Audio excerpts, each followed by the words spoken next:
Hi, I'm Amanda Figali, and I'm here to do my discussion on the relationship between sexual orientation and depression.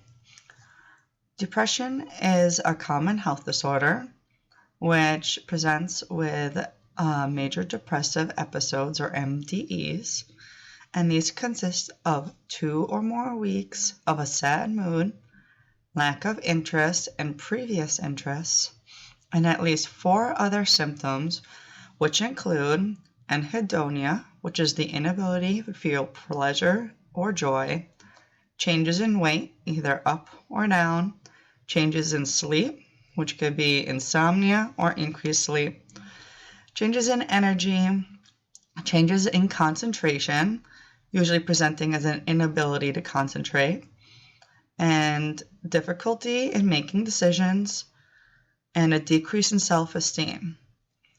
These diagnosis criteria are explained in our textbook in Chapter 17.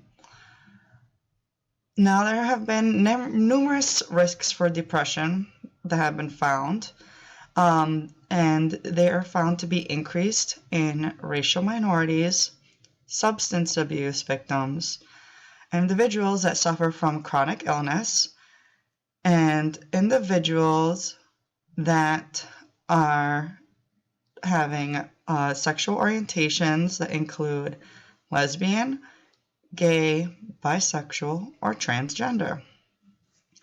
This increase in the depression and suicidal ideation that is found in members of the LGBTQ and T community is thought to be due to the social stigma and discrimination that these minorities are exposed to.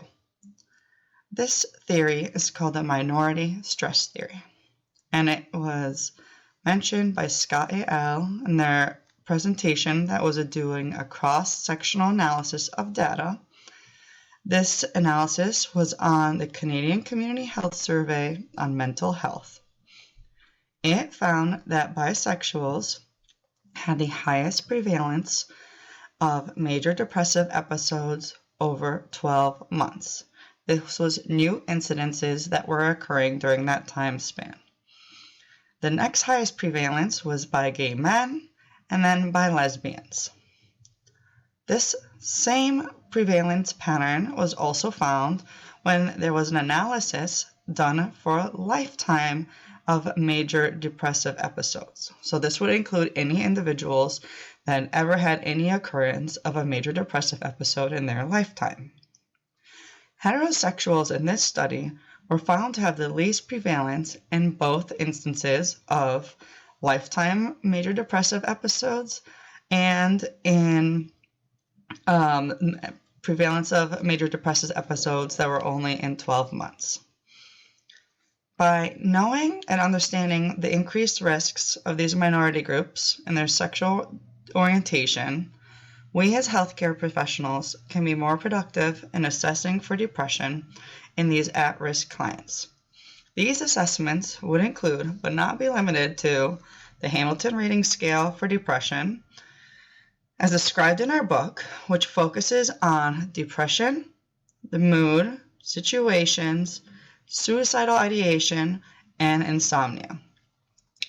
We would then continue to assess the client if they are suicidal and work in the intervention to ensure their safety. Further acknowledging and exploring the risks of these individuals and other socioeconomic minorities is very important for the future of healthcare.